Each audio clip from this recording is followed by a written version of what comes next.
Did you know that a hot sauce bottle is a chili pepper in a bottle? Whoa, dude. It's like $100 worth of ginger. Whoa. You've seen the Photoshop ads, you've seen the TikTok memes. Today I'm gonna explore the limits of Adobe's generative AI and try to push them a little bit further. I'm curious to see how much this AI knows about the real world and what it might think the Sphinx's nose looked like. You know, if it freaks out if I ask it to generate a black and blue dress. Let's find out what it's capable of together and see what the best use cases of this AI might be. Does the perfection of doing it the old school way outweigh the time saved by AI? Let's find out. Hey guys, so welcome back. My name is Sergio and I'm a commercial photographer here in Victoria, BC. And let's just go through a few of these photos. So first of all, this image here is probably the one that inspired this set to begin with. So I had an issue with this photo at first that if you look at the green broccoli up top, it wasn't green. What I originally wanted to do was take in the green from the bottom broccoli and put it on the top one and just kind of like color in. But I was just like, you know what, let me just make a selection, see if I can use generative AI, and that's what we came out with. So here we've got the prompt window essentially for generative AI. How it works, essentially all you need to do is select, and everything that gets selected will get removed and guessed essentially. You can do it with a completely blank image, you can do it with adding on to an image. So what I did here for this one, as you can see, there's 18 options, and it usually gives you 3 options at a time, each time you generate. So I did this 6 times. If I open up the properties here, you'll see this is how it started. So the very first prompt that it gave me was this over here. So if I zoom in, it doesn't work, right? It's still guessing. But I do think that throughout each time it guessed, it just got better and better. And then I feel like when I would select, you know, I was just like, oh, this one is like almost there. It's not a very nice piece of broccoli, but it's almost there. It almost looks realistic. Even though I just said steamed broccoli, it also has to create a little bit of plate in the back and some black background and stuff like that. So yeah, essentially the very last one, this is what I settled on. I think it looks pretty good. No one's gonna think of it twice. We move on. Okay, so this shot was pretty fun. I'm kind of excited to do this because I'm curious to know how much it knows about real landscapes and real cities and real places.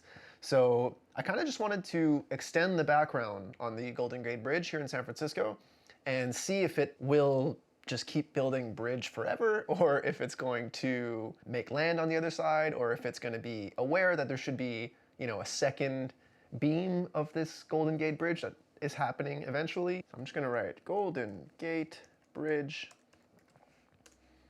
It seemed pretty good at understanding the direction of light and like its overall fall off. So let's see how it continues itself onto the bridge as it keeps going, or if it's just gonna give me like, you know, pieces of Lego. I have no idea. So let's just see here. I might have, whoa. Oh, okay. Whoa. Wait, what? Okay, so okay. Let me put my expressions into words for you guys. First thing I noticed, okay, it's not a perfect, like if that was the real bridge, it would be falling or in the middle of an earthquake. So there are some errors. None of this is necessarily workable, but it's probably better than if you just cloned from one part of the bridge and tried to add it yourself. So this is actually pretty good, especially for just like a quick prompt and 30 seconds later. But what I'm really amazed at how it knows that the middle column has like a little island there. So it definitely knows what the Golden Gate Bridge is supposed to look like. Okay, let's move on. Whoa, oh my goodness, so it does know that, yo.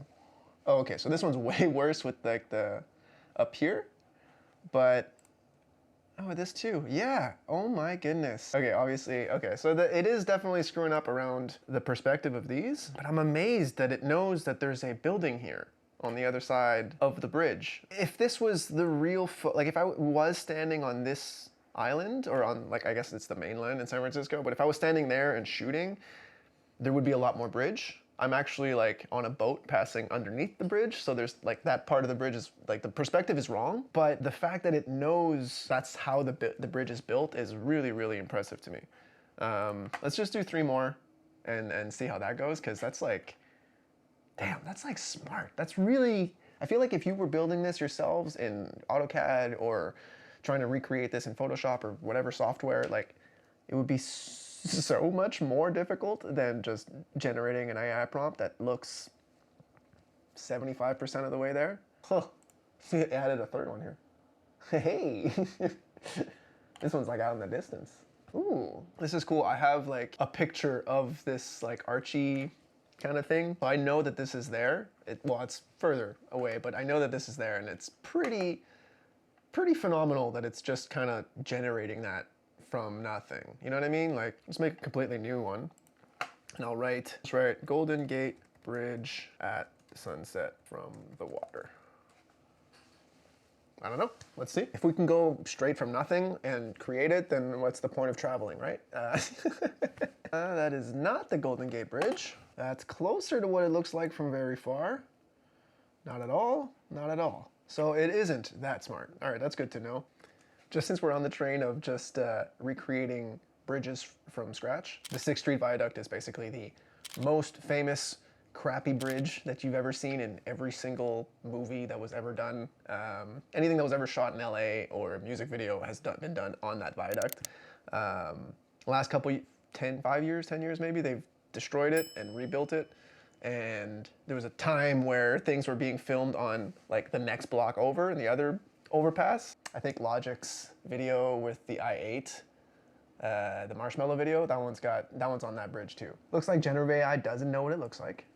That's definitely not the bridge that goes over the LA River, but yeah, not exactly the one I'm looking for. So let's move on. All right, this shot here I took when I was in New York City. This over here is Dan Mace, actually, when he was there, and no Casey. This is just a happy, fun moment. They have no idea I took this photo. It's just a street shot in New York, just happened to be Dan.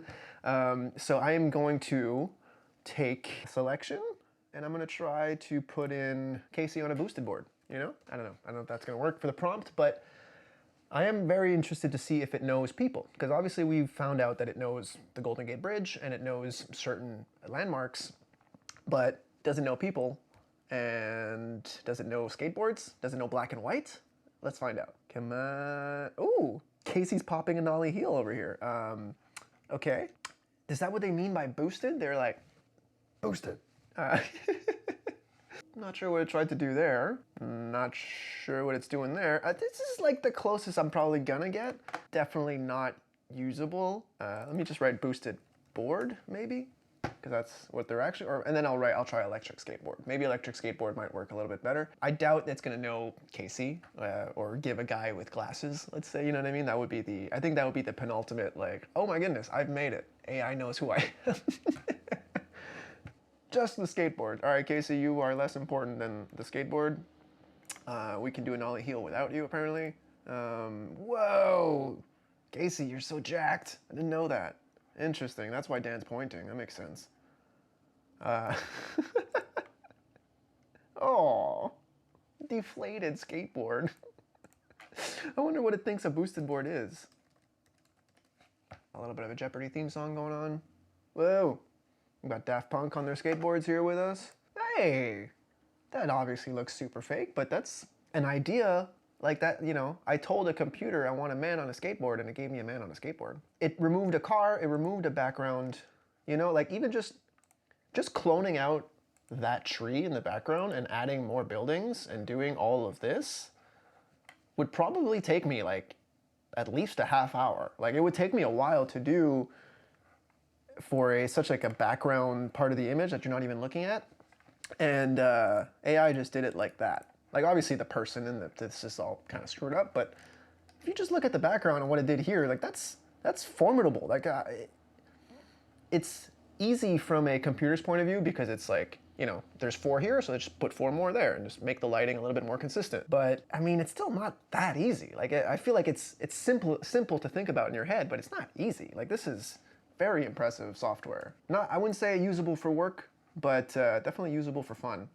So let's move on. All right, so next up, just a nice moment I saw a few years ago, and we're gonna do something a little bit more drastic with this one, but less drastic, but more drastic? I don't know. I just wanted to change the sky. I don't know.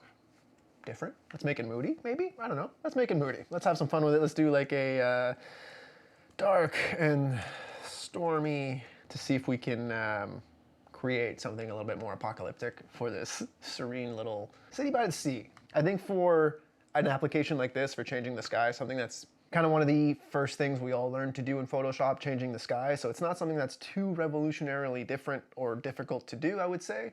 But it is nice that I can just click a prompt and it just goes swap, swap, swap, swap. Do you want this one? Do you want this sky? Do you want this sky? Do you want this sky? And I'm not taking someone else's image from Google and trying to pose it as my own. This is an image that doesn't exist. These are clouds that have never formed. So there should be no ethics behind, you know, creating a shot that looks like this. I think that looks great. I mean, it's obviously quite a different feel, but yeah, let's do that. Let's add another little prompt for a spaceship in the distance. Oh, they went Star Wars with it.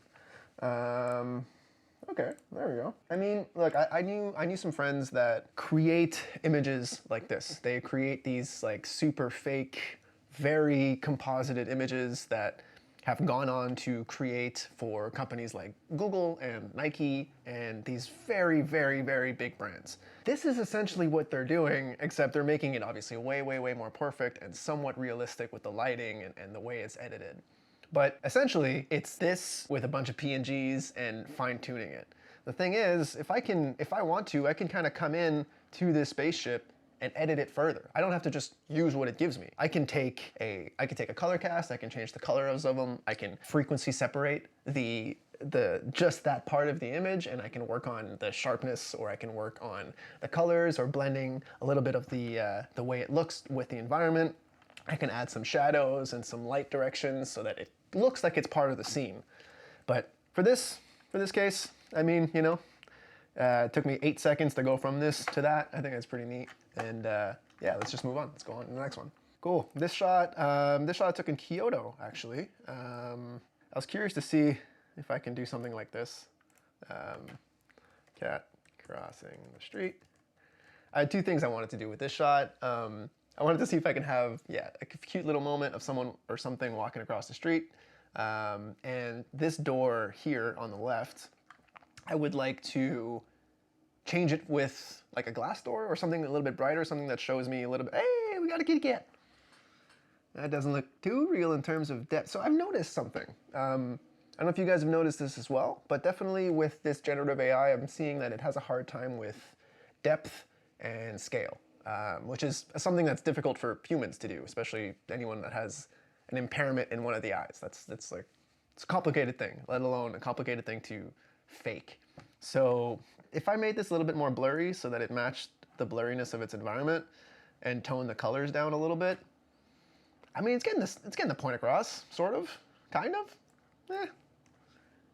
Let's see here. I see if we can change this door. I just thought it was a little dark, so I am going to select it. And I think, as with anything, guys, you know, the more you take your time selecting it, the more you take your time figuring out prompts, the better your result's going to be. I'm just kind of running through this to show you guys what we can do, and maybe if you want to push it even further yourselves, by all means, go for it. I think it would be really neat to explore, and I just want to see what you guys are thinking of as well, just to see how much we can really push this to see what it can give us. Because the more we use it, the better it's going to get. It's literally as worse as it's ever going to be right now. So yeah, I think it's just worth exploring and not being, oh, I'm afraid of it, I don't know it, it's gotta suck. Let me just stick to what I know. Instead, there we go. Obviously, okay, so the cat's like kind of a no-go, but I do quite like that. I think that's neat. You know, it just adds a little bit of, not life, but it adds a little bit of something to that area. Because, I mean, it actually did a really good job at taking the environment and making it look similar. Huh. It even gave it reflections. Wow, I think that's a job well done. I think that is a very appropriate use case for generative AI. I would never think twice that wasn't Gen AI, so good job. Next, oh yeah, this was a fun shot. This was just a really quick street moment that I captured when I was in Portsmouth. It's just, I've always found that this shot was a little tight compositionally. To get the rotation right and the way I had shot it, I've always disliked the fact that the chimneys are right up to the sky right here. So what we're gonna do is we're gonna expand the frame a little bit, and I'm gonna see if it builds more homes, it builds more of an environment around this little city that is a real place, but doesn't necessarily mean that the AI knows where it is or what it is, what have you. One of my favorite details of this shot has always been the license plate. I think that's what makes it. Guy's got a Bentley and he's got Y save on the license plate, so that's just good for you, buddy. So let's just see here. Let's try to generative expand, and I'm gonna do no prompt again because I think that kind of worked. It just knew, it guessed, it figured out the fact that I just wanted more of the scene, and it's gonna do its best at guessing. I think it's probably better at guessing what the scene is than I am at giving it a prompt. You know what I mean? Oh. Oh. No way. Oh, oh. Ah. Oh, okay. So there is I think it's, oh, okay. So I think okay, let me, once again, make full sentences out of my thoughts. I'm sorry about that. First thing I'm noticing is that there's a huge quality drop. Even in the sky, the detail in the clouds here versus the detail in the clouds here is astronomically different. And obviously in the bricks, if you zoom into the bricks, you see that they just kind of fuzz out. I remember reading somewhere something about Gen AI being limited to 1,000 by 1,000 pixels for now, I believe. So if I'm asking it to generate 5,000 pixels, then it's gonna make some approximations, or it's gonna at least stretch out the 1,000 pixels that it did give me. So maybe that's what's happening right here. But granted, I did load in web res images for these examples, so it shouldn't be too much of a difference, but I mean, I doubled the image, right? So, so if you are aware, if you know that it's limited at 1,000 or whatever this issue is happening, let me know. I'm not sure. So let me know, maybe let the other photographers in the comments know. But curiously enough, let's see if we got the other generations here. Yeah, these ones are also very, very soft. Whoa. But yeah, I mean, look, the first one looks good. Like from here, it got the shapes right, I guess, which is good for an idea. And maybe from there you could go and fine tune it. I think this one's a little bit too far gone though. These bricks would need so much more work to make real again, but I don't know. Move on. Next shot here, same city, same trip actually. This was in Portsmouth once again. And obviously the idea of this shot was to have foreground of the quai. Quays, or quai en français. A key in English? I think it's a key. I want to remove it. Let's just see if we can remove it entirely and create like a boardwalk cityscape type of environment. So I'm gonna do boardwalk cities. No, wait, no. Waterscape? No. Seascape. Seascape. There you go. Hey, I'm ESL, okay? How many languages do you speak? Whoa! Whoa! Holy, that's a whole different city. Huh. If you've seen this building before, if you know where I am, if you're from England or if you've visited before, let me know how much you would like it if this is what the city would actually look like. That's so cool. We need more boardwalk. Whoa, this is a cruise ship? What is this? That's so neat. Like, it's like, I got you. AI is like, I got you. Whoa, okay, don't got me. It's funny how it can be like, whoa, that's such a different extreme between the first one and the third. Like the first one seems usable. Maybe if you zoom in a lot, it's not, but whoa, it's really trying. I'm gonna do one more. I'm gonna do one more because I'm really impressed with this. I think it's really neat. It's even getting like the long exposure of the clouds in the new generation. Like it's getting that. Wow. It gave me a second monument. Hey, it gave me a second hotel or restaurant. I don't remember what it was, but. And last one here. Ooh. A couple seagulls or something. What do we got?